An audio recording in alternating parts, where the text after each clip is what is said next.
everybody. You're listening to the Big Chill Podcast. This is episode 424, Sports Movements with Morey Croson.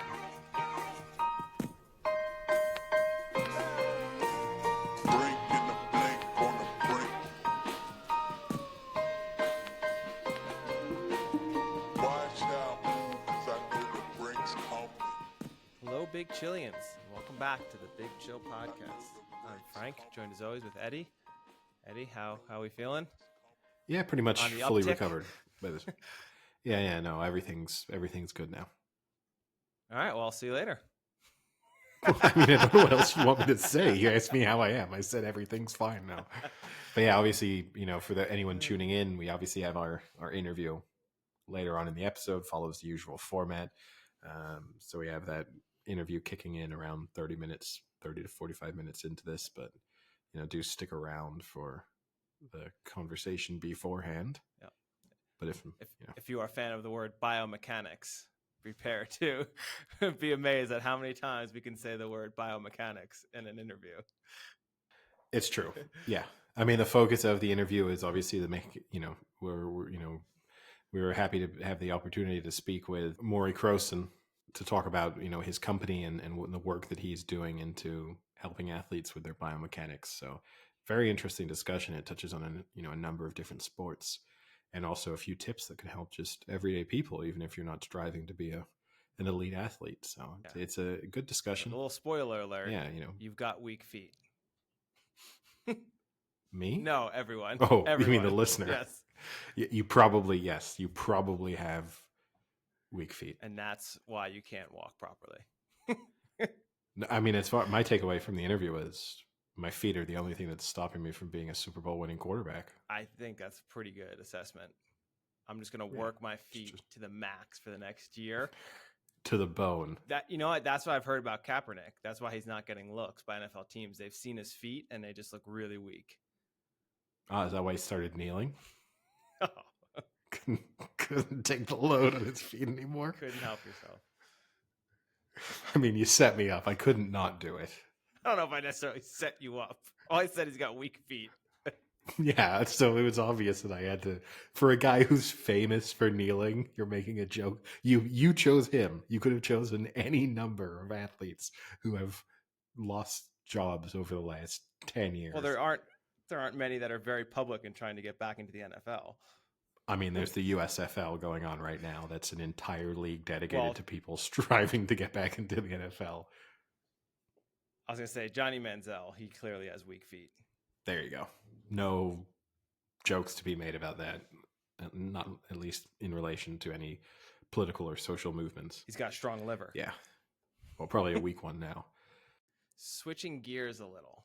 This was a pretty random story that popped up that is kind of interesting, and I don't know what will come of it. Probably nothing, but so I don't know if you remember in 2010, Armando Galarraga was pitching a perfect game for the Detroit Tigers.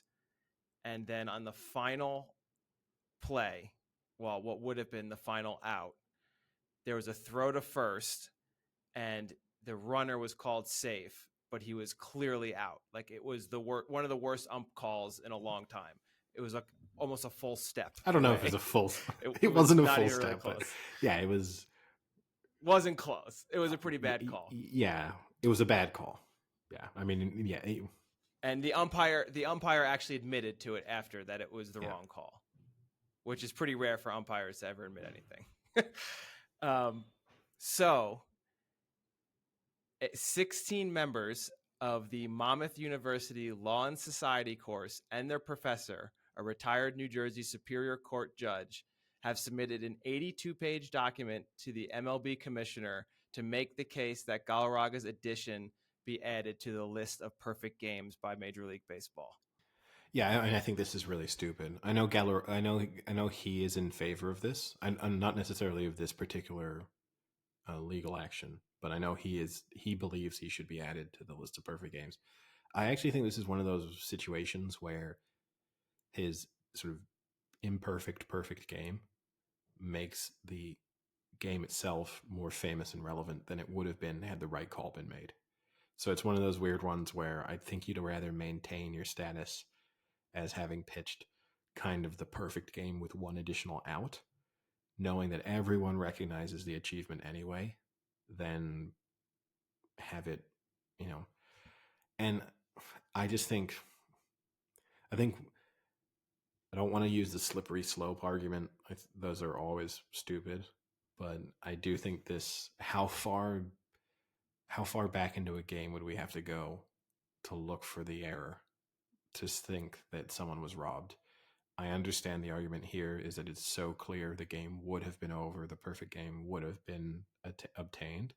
But then if it had been one out before, are they doing it?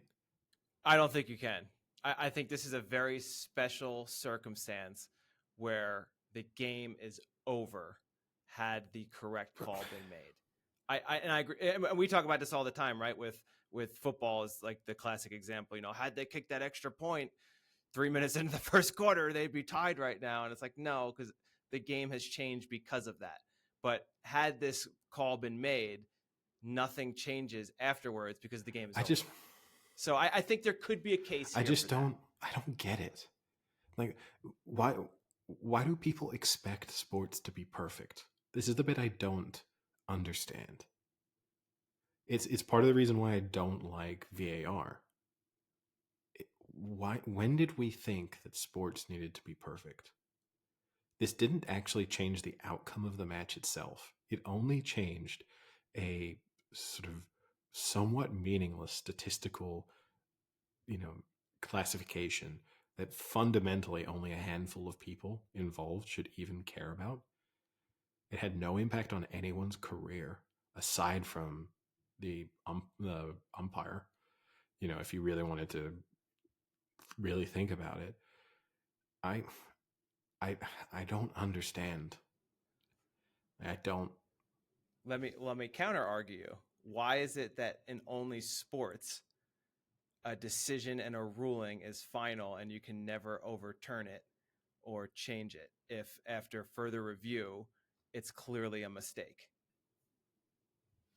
Like why can't it be changed? Why does it have to stay? Why is what happens and no matter what happens and what's been proven wrong, we can't. Well, that's not only in sports, right? That's in everything.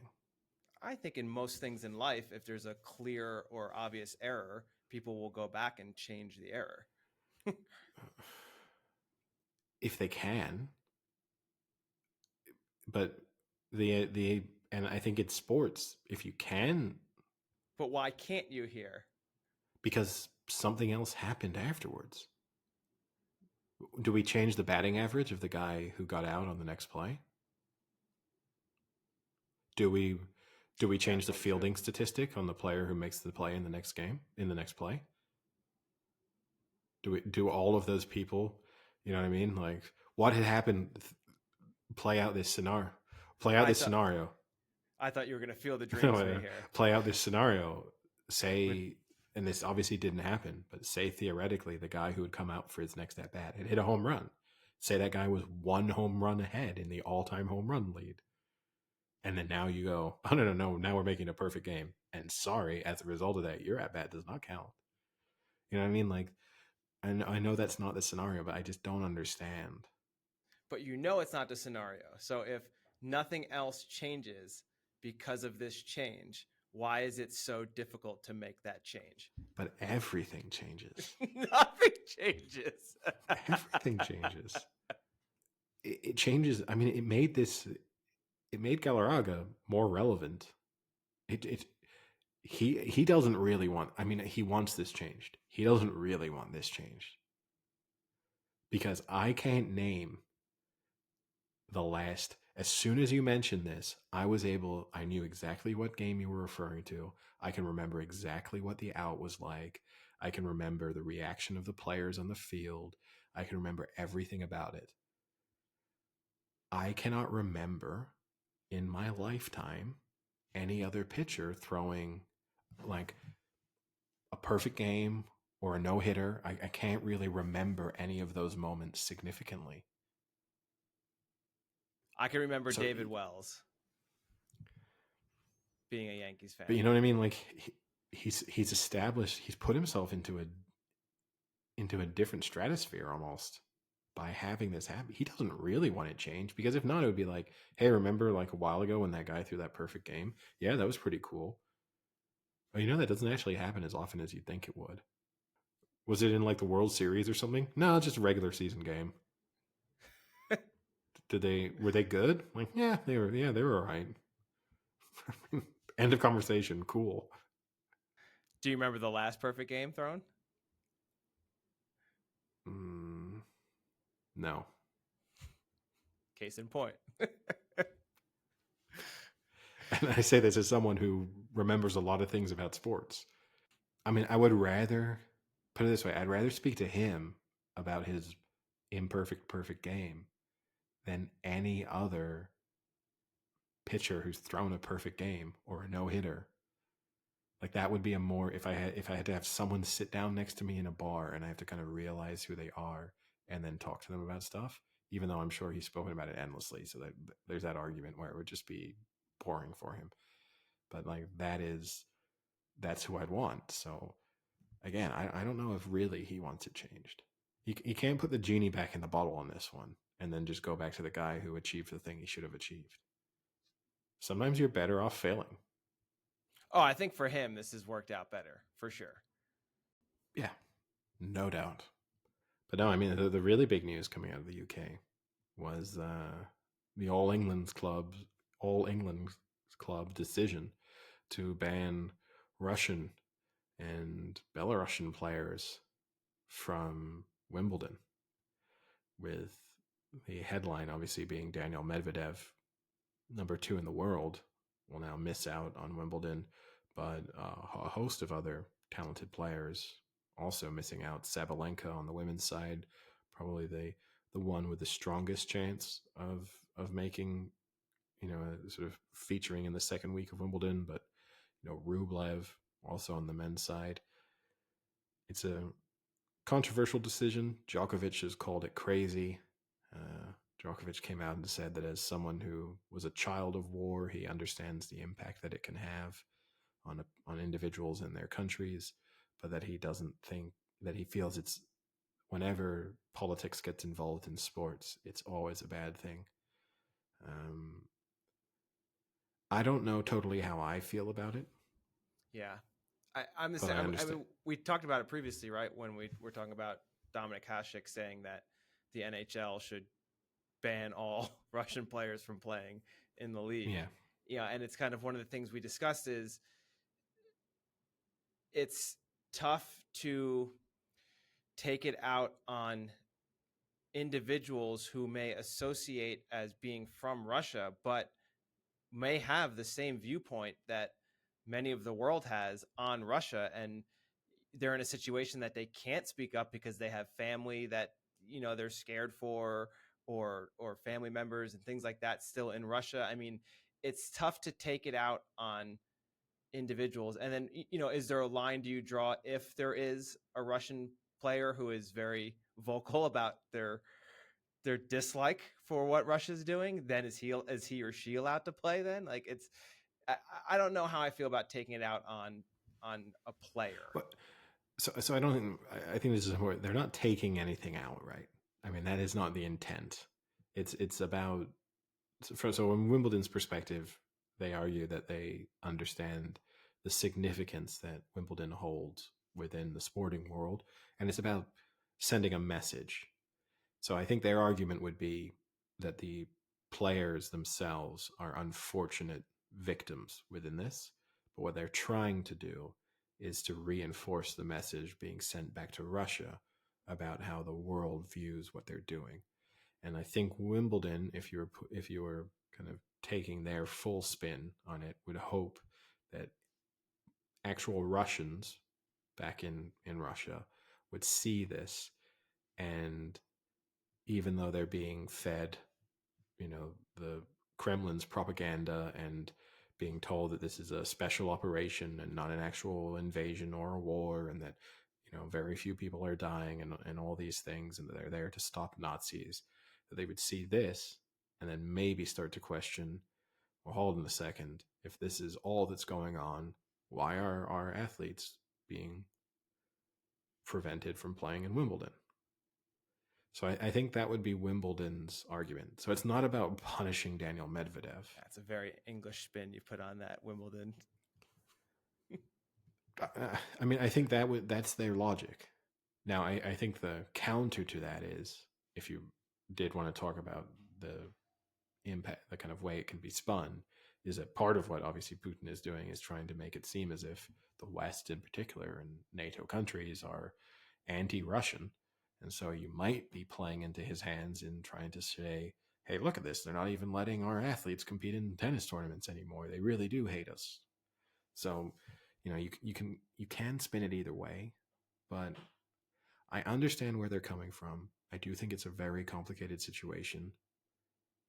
There is some precedent for bans on sporting teams having a huge impact on countries. I mean, the ban on South Africa taking part in international competitions during apartheid is credited as being one of the things that helped lead to social change in South Africa. I'm not going to say it was the main thing, but it was one of the contributing factors. I get it. Just I'm all in favor of banning Russia itself from competing in international competitions. I find the individual athlete one is complicated. I'm not overly upset by it, but I do think it's complicated, and I think it sets a potentially dangerous precedent. Yeah, I think it. I agree. I don't like looking into the future of what this could eventually lead to in other circumstances. It's a slippery slope. I mean, I hate slippery slope arguments, because whenever someone says slippery slope, never a slippery slope. You know what I mean? Like, there are very few instances where someone goes, it's a slippery slope. We never end up at the bottom of that hill. Like, the world doesn't work that way. Well, look at Disneyland, Eddie. To me, it's actually the reverse. It's the inconsistency. It's the fact that and look, we're potentially on the verge of World War III, and, there are almost, certainly there are war crimes that have taken place in Ukraine. Like, it is extremely severe what we're dealing with. So I don't want to try and draw parallels to things of lesser significance, but, there are other geopolitical situations going on in the world, or other wars that have occurred over the last 20 years, and other wars that will occur in the future. And I don't think Wimbledon will take as strong of a stance on those as they have on this one. So, I mean, that's why I think that's probably what bothers me more, is actually the fact that this is obviously going to be inconsistently applied, more than if they were doing this every year, as if like Wimbledon before the tournament took place had some review system and decided, you know what, Sri Lankans haven't been good enough country this year. No Sri Lankans. Like, that would actually, I'd enjoy that. But the fact that it feels a bit ad hoc, and look, these are potentially exceptional circumstances, so ad hoc policies are required. But yeah, I don't know how I feel totally. Eddie enjoying mighty England punishing other countries. What a surprise. Well, no, I mean, look, this is part of my criticism. Part of my criticism is, and I know we don't want to go into a political conversation. Sam, if he'd been here, might have enjoyed that part of it more. But who's Sam? but like, I do think, right, we didn't get UN Security Council approval to invade Iraq, and we didn't ban US and UK athletes from competing in international competitions then. And not that isn't at all the same as what's going on in Ukraine, but Eddie, you are opening a slippery slope yourself here. Oh, Should we just go to the interview? Welcome back, everyone. And now we're joined with Morey Croson of the Performance Lab of California. Thanks for joining us. Thanks for having me, guys. I'm excited. Yeah, great. And actually, this is the second, I guess, sports trainer, sports kind of conditioning coach that we've had on. So it's maybe this is our niche now, is is the training of sports. So it's kind of interesting. And There's a lot of trainers out there, so you have a lot of options there. Once you get into that world, it can start growing quickly. yeah, it's Hopefully this will bring in some more strength and conditioning type of listeners for you. Yeah, I think Frank would be more suited to that than necessarily I am. I think Frank definitely has more of a background in the kind of training side of the sports. Mine, I was much more focused just on the playing side. I've Yeah. Frank's powerlifting background and stuff is much more suited to going in depth about conversations when it comes to the real kind of nitty gritty Yeah. training bits. So if Eddie looks lost, you just go. leave him. Just let him be lost. We'll try to make it so it's nice and smooth for you here, Eddie. We won't go too in depth. I'm assuming. If we want to talk some powerlifting, programming though, or whatever, we can get into that if that ends up being where we go. Yeah, mechanics I'm good on. All the sports I played, mechanics were a big part of them. So they're kind of looking at that, and we can get into more details about that, I suppose, over time. But yeah, the sort of hitting the gym for hours on end, we're not really part of them. Yeah. So more, I guess love maybe if you want to start and tell us kind of early life and where you are now and kind of how you got there to be at Performance Lab Yeah. California. Yeah, I mean, I'll try to make it as compact as I can.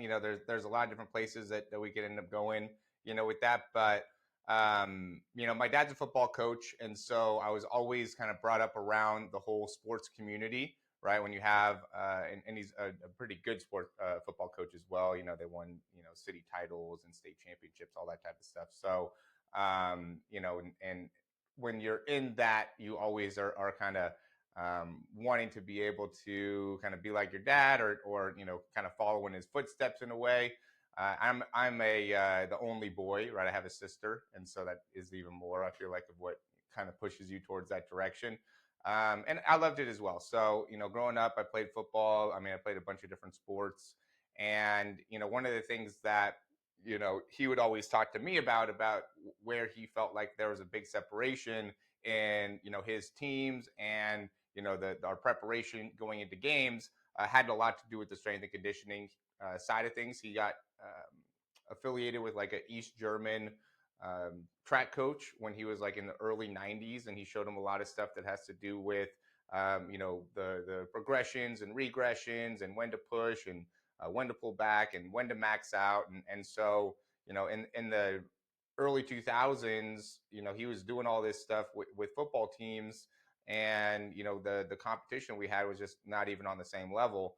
And it made me just like really fall in love with it because I saw the results, right? I started getting a lot stronger. It improved my ability to run, jump, look better, right? At the end of the day, we all want to look better too. And so, that just grew my fascination of it. And so when I went to college, I ended up, working I had a good relationship with our head of exercise science. I went to a small school, Ottawa University, not, nothing, it's in Kansas, actually. People always like Ottawa. Oh, you went to Canada. Small school in Kansas. And, the cool thing about that was everything was very small. Coming from LA, the junior college I went to Valley before, we would have like 200 people in a class, right? And then I go to Ottawa, Kansas, and then all of a sudden there's like 15, and a lot of times the classes would be taught by some of the same professors, for a few different types of topics. And so it was a very tight knit community. And so one of the heads of the exercise science, me and him became close, and I forgot exactly the relationship, but I want to say it was his like wife's cousin or something like that was running this biomechanics lab in Kansas City. He's like, I feel like you should go and check it out. And so I did, and it was super badass. I loved it. I don't know, I shouldn't probably cuss.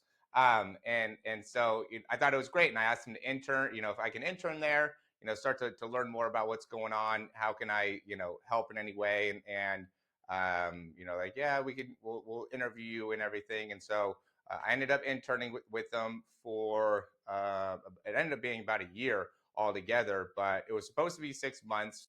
But then at the time, my grandpa passed away, and my grandpa, did really well in the real estate part of things during his life. And, he passed away, and he left my family, or all of he had all daughters at the time. He left everybody, with a solid inheritance, a good amount of inheritance. And so, we use that as a way to be able to kind of create a partnership with the people. It was Dari at the time. Now it's Scientific Analytics. And so we were like the first people to actually get a system out in LA. And so we had a markerless motion capture system, something that was really a unique way of being able to measure the body and see what muscles are being used, because it's all very specific. It's like when you're creating max force and your knee is at this angle, it means you're using this muscle. And if you're using max force and your hips at this angle, it means you're using more of your bicep femoris hamstring in comparison to your semitendinosus hamstring, right? So you're like looking and you're analyzing, you're trying to figure out like, what is the story? What is the solution? What's going on? How could I help this individual improve? And that kind of almost took me more into like a physical therapy side of things, because more people that are looking for that, a lot of times they're like, I have shoulder pain, I have knee pain, I have ankle pain, I have back pain, like, can you provide me solutions in that regard? So, I had to end up really starting off in that and trying to help people, even though I did it because I saw the applications that the sports side was going to be able to, really, really bring. So, I wanted to get more into the sports side. And when people would talk to me or would come to the lab, a lot of times they'd be like, your location is just tough. It's hard to come from San Diego or come from, LA is so big, Long Beach or Alhambra or, Thousand Oaks. So I started this whole online side of it where I would do like breakdowns and kind of explain some of the things that, I was seeing within quarterbacks and basketball players, football players, everybody, that just ways to be able to help in overall performance. And a lot of it was stuff that I learned from looking at the biomechanics through the biomechanics lab, which I still use that, but it's just not as big of a part of my business anymore, just because of where the, mobile phone has really taken such a huge leap in a lot of ways. In terms of how well, so instead of having to use this, high tech camera system that we had in like 2014 is when it first started. Now into the 2020s, like there's a lot of that type of information that's obsolete. Just to give you an idea of how fast like the tech space grows, where it's like now a lot of the things that you had to have, I had an 18 camera markerless motion capture system that had like this big giant hardware and it just makes so much noise. It almost felt like it was like the first computer, just because of how big it was. And now you could do a lot of that stuff just on like I have an app on my mobile phone that I use now when I'm watching people sprint and throw, and just being able to break it down that way, which allows me to be able to work with people from a wide variety of areas, because it's all about just like the mechanics of doing it, right? Yeah, and it's so many good points there. We'll have to get back into. But so one of the first things I guess for me though is you talk about the biomechanics part, and I find it so fascinating because I mean I've been in sports and competing and strength and conditioning for a while, and one of the things that always blew my mind is like, just for instance, a few months ago my ankle was just killing me for like a good 2-3 weeks, and I have a physical therapist that's a good buddy of mine, and I went and saw him, and he didn't even look. He just said, can you just walk for me, just walk?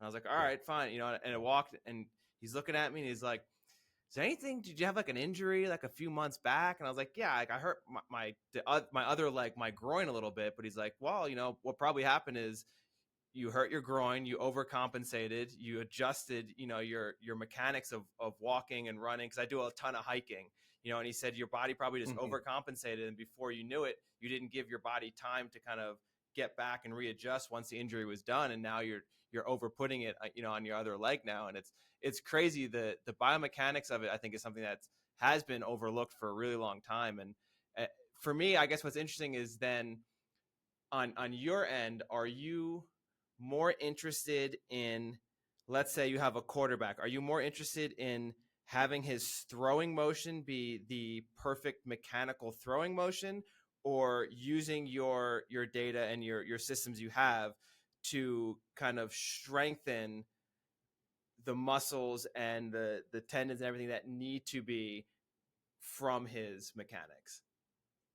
Yeah, great question. So, it ends up being a combination of both, obviously, right? So there's not one of the things that I talked about. I went to because there's a very big correlation between quarterbacks and golf, right? How you swing a golf club and how you throw, just in terms of the weight shift and the base and everything. So I did a TPI, which is like a famous kind of golf institute, like training or whatever, and or certificate, whatever the seminar, and they talk about how there's not one great way to swing a golf club, right? There's a million great ways to swing a golf club, but there's one specific way for you where you're going to be able to get the most out of your body, and we want to be able to find that for you, right? And I kind of take that same approach to quarterback development and trying to help people with their throw.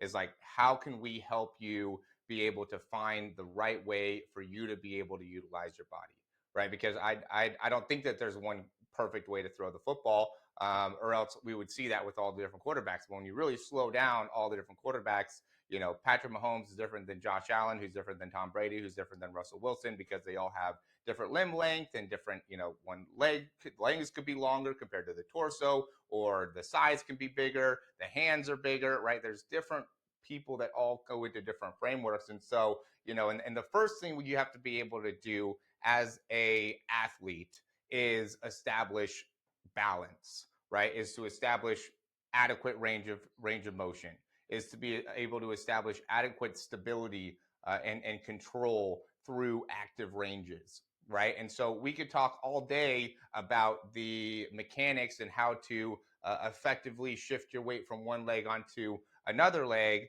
But if you don't have, going into your point, like if you don't have the right ankle range of motion, right? If something happened that was an injury that makes it so you can ineffectively shift because of what a past injury has happened, then there's no reason to focus on the throw. We need to be able to correct what is a foundational issue or a fundamental problem, and then utilize that into improving the throw. So, overall, I get hired to be able to help you improving your throw.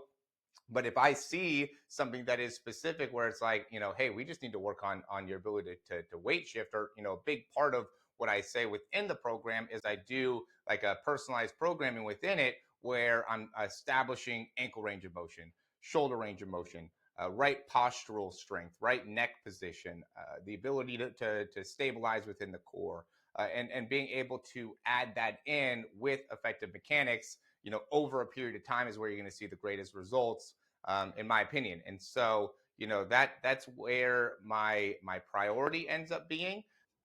So just real quick, getting back to the quarterback mechanics part of it. When so I like this idea of there's not just a one form fits all, but there's, at least in the NFL, there's a big, I think, biasy towards just physical attributes. And the one that's coming to mind right now is right now Kenny Pickett, who's projected to possibly be the first QB off the board, has crazy small hands, supposedly. And that was like the big talking point, is how small his hands are, and can he be an NFL quarterback with these hands?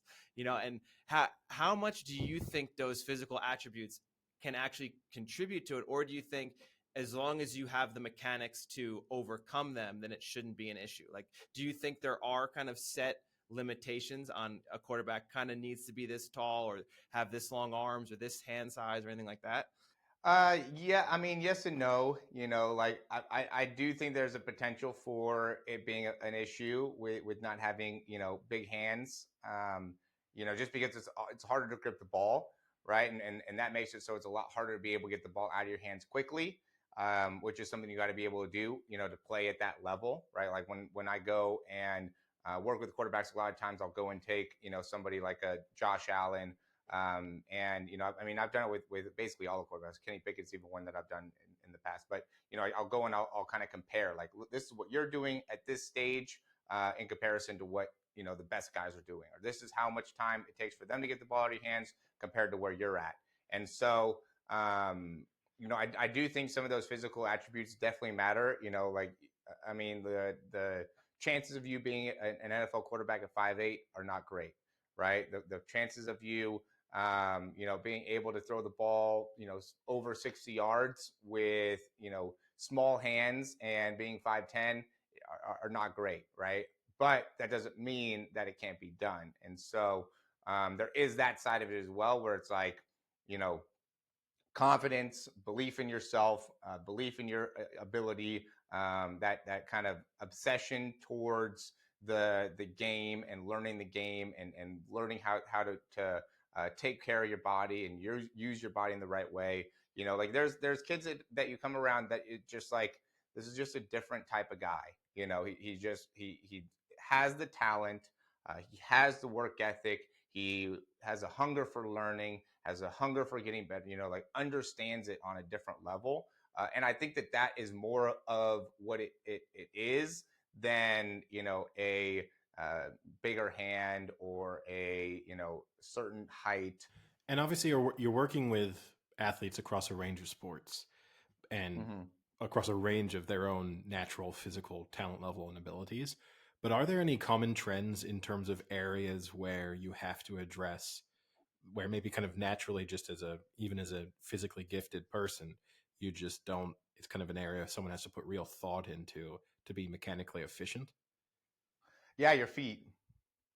Your feet are the biggest thing, because that ends up being where you create everything. Like when you're sprinting, the only thing that's touching the ground is your feet. When you're throwing, the only thing that's touching, so if you don't have the right ability to use, your feet and your ankle, and there's a lot of different bones, within those joints.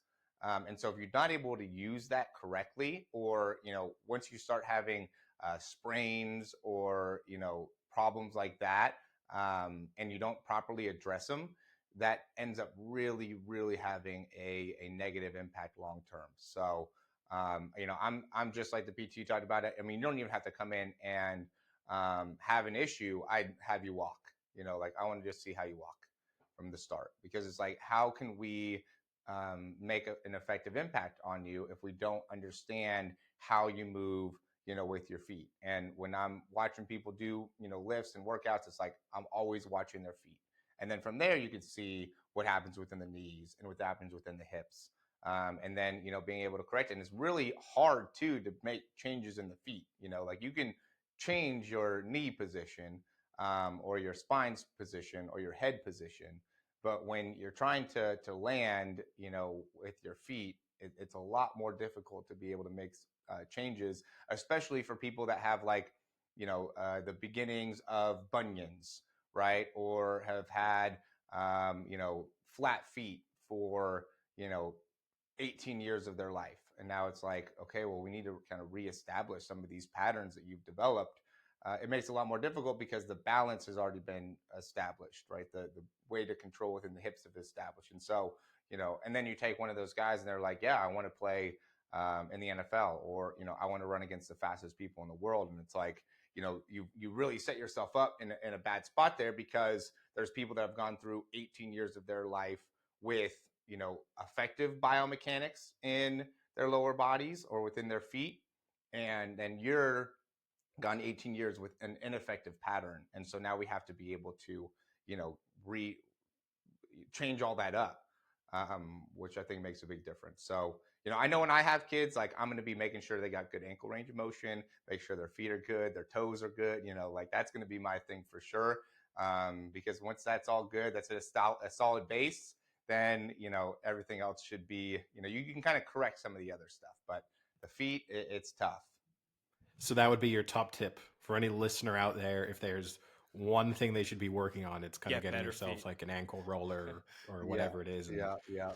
Look up foot strengthening exercises. If you want to look up Performance Lab and check out my foot strengthening exercises, some of the things I have there, kind of shameless plug there. But no, I mean, really anything that's about your feet, strengthening your feet, getting more balance within the feet, better control of the ankles, more range of motion in the ankles. Those are all great things. And for people, if you have back pain, you'd be amazed how much less back pain you'll have by fixing your feet. I would say you'd also be amazed if you sit down less, like try to sit down a tenth of how much you're sitting down now, and see if that ends up helping as well. But check your feet, see how range of motion in your feet can make a big difference there. Same with your neck, same with your shoulders. Like, you'd be amazed how many people I've shown them where the inability to bend within their ankle has changed their entire pattern of walking or running, and that's why you have a shoulder problem, right? It's because you're stiff in your shift here, and we work in opposite, equal opposite. So if you're stiff in one way, within your ankle, then you could stiffen up that shoulder because you have to transition off of that ankle sooner. And so you just got to work on being able to maintain that foot and that heel on the ground a little bit longer, and using that timing with the shoulder to create more extension, and you should start to be able to create a better range within that arm. And give it a few weeks and you'll feel a lot better within the shoulder. I mean, Frank and I have a friend who loves to drill into people that the perfect posture is a constantly changing posture. So you're kind of elements of what you just said there are reinforcing what he likes to say. Yeah, exactly. In terms of then, you've already touched on some of the technology that you use and how much easier that's got over time in terms of just being able to use your phone for elements of it that you might have needed to use kind of a whole range of software and hardware for previously. But what do you actually need to do for most people in terms of properly assessing their mechanics and kind of what goes into that process? Yeah, that's a good question. That's a tough one to be able to get into all the way, because I've created something that works for me, and where and I want to be able to provide value for anybody throughout the wide range of spectrums that we're working with here, that we're probably have listening wise. But what I would say is create that fundamental understanding of what is it that you want to see. And you don't have to use technology for that. That's something, and that's why I've kind of gotten away from the technology side, because I realize it's a lot of time that's put into, taking all that data and all that information and then trying to explain it to somebody, where it's like, hey, look at this video of you walking in comparison to, me, and I'm not a great athlete, but watch how I walk.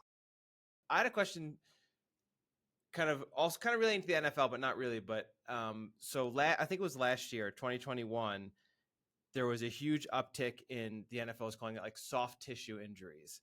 And there was all this increased soft tissue injuries, what they kept saying, because of all the missed training from COVID and then coming back and having a shorter preseason.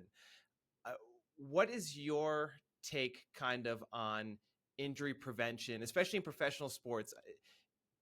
Can you have effective injury prevention, or are so many of these injuries just the name of the game, playing a sport at the highest level, at the highest speed, in the toughest circumstances? Yeah. So, I have been answering your questions, I feel like, terribly in ways, just because, there's not one answer to that, right?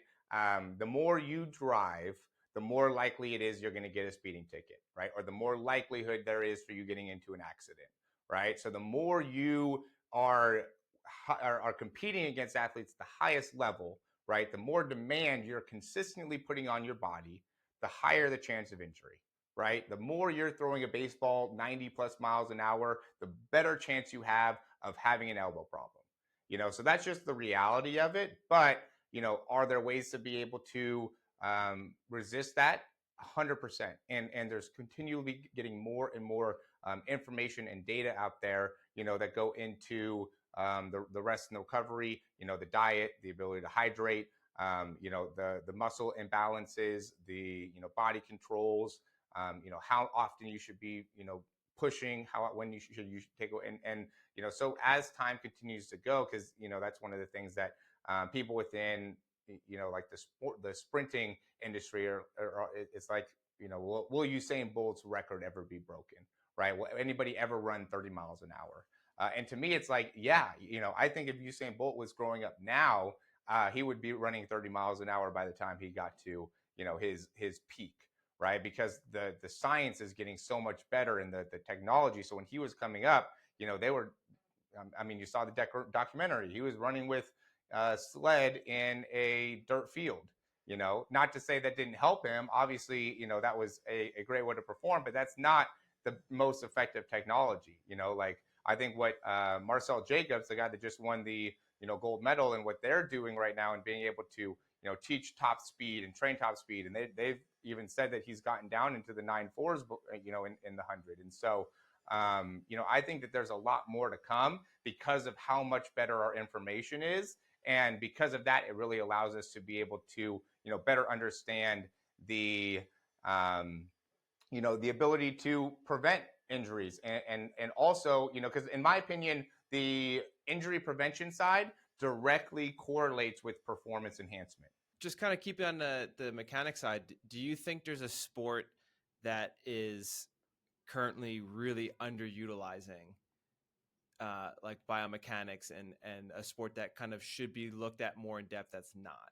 Really, when you go into the training and the development of athletes in all variety of sports, it is pretty high level in terms of the mechanical side, because if we look at like lacrosse, let's say, because that could be something that you look into potentially, where there needs to be more focus on biomechanics of how to use the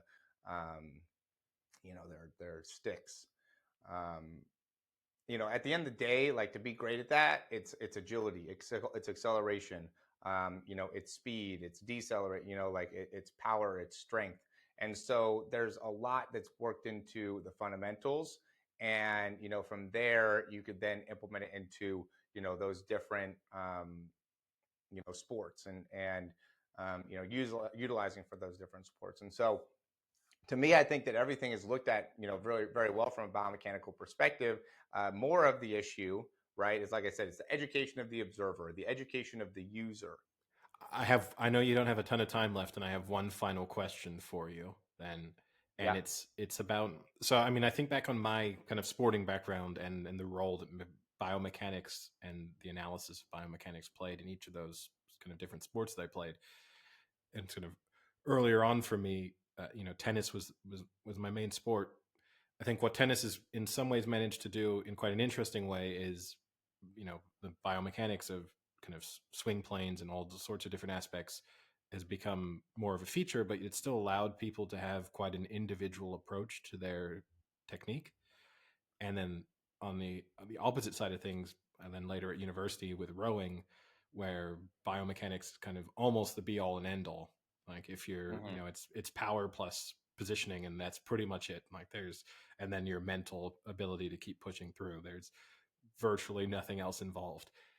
Yeah. Do you think there are sports where, and obviously I don't want you to say something that in a sense almost damages your prospect from a business perspective, but do you think there are sports where the too much of a kind of standardized approach to the biomechanics could almost harm the sport itself, kind of remove some of the personality from the individual athletes and from a spectator's perspective?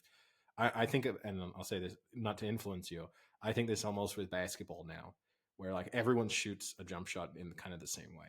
Like if I think back to the 90s, like people had individual techniques on their jump shots, even in the NBA. Whereas now you watch the NBA and unless they have a bad jump shot or unless they're very unique, like Kevin Durant, and they kind of shoot, with the positioning he has of the ball, but pretty much everyone else, it's pretty much like the perfect jump shot at every stage. Do you feel like there's a moment where it's a little too much, or is it just, does it make the sport better as a whole, no matter what? Yeah. So, I mean, that's going to end up being another tough question to answer. And yeah, because it's such a, in my, like I'm the wrong person to answer that question because I'm so specific on the, kind of biomechanics side of it all, I guess. And, so, like like I said before, like more people need to be educated, when you are into this field, right? Like it's almost like, there needs to be more people coming into this, not less people. And so, or not, get away from it. But I do understand what you're saying, right? Like you don't want to end up being too biomechanical with everything. You don't want to end up making it so you have everything is too, I guess, limited with your ability to really get yourself into, I guess too robotic, right? You don't want to end up being too robotic. And there could easily be, that sense within, the technicalities of, throwing within, the UFC, within, punching, within like shooting and basketball. Like I think of like baseball potentially, like too much emphasis on, because there's so many Tommy John injuries. So, maybe too much issues onto that. And, making it so that ends up being a big part of it, instead of, it being on, or a, creating the opportunity for somebody to be able to get the most out of their bodies.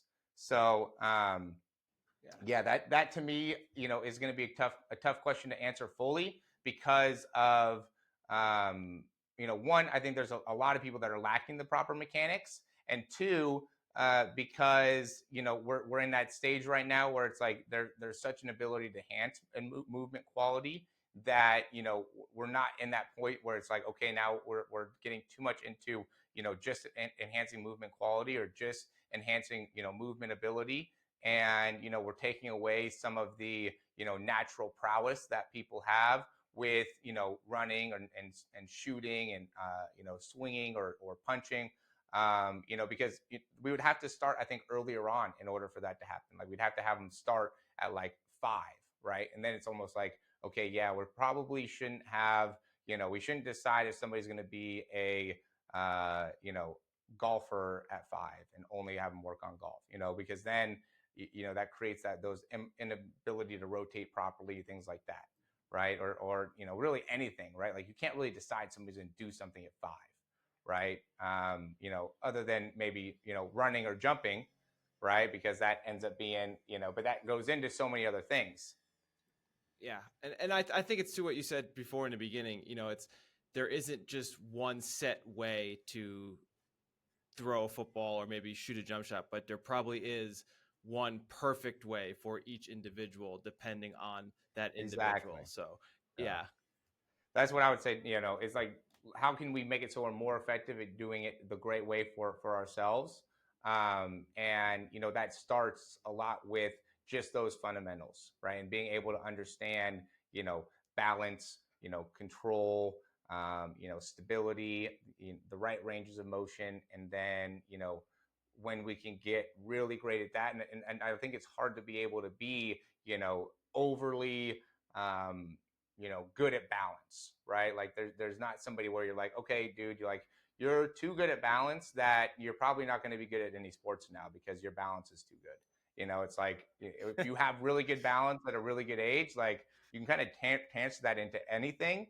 And so, being able to, and then I don't know how you could really, you know, limit your ability to, I guess you could maybe look into balance too much where it's like, okay, this person should probably start actually doing a sport now instead of only being good at balance, right? Yeah, it's a good point. But Maury, and I mean, I know you're crunched for time, and we've kept you for longer yeah. than we said we would in the first place. But I really appreciate thank you it. so much for taking. Yes, And I guess yes. just before you head off, I guess one just chance to plug where people can find you.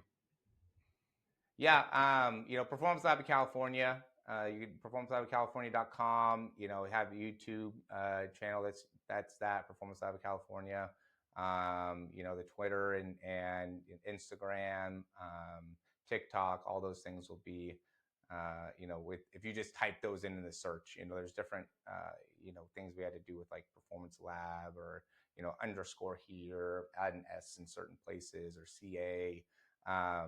And so, but basically, if you type in Performance Lab of California, I think the YouTube has the best content overall. So if there's anybody that's looking to get more information on that, check that out. Or reach out to me, email me.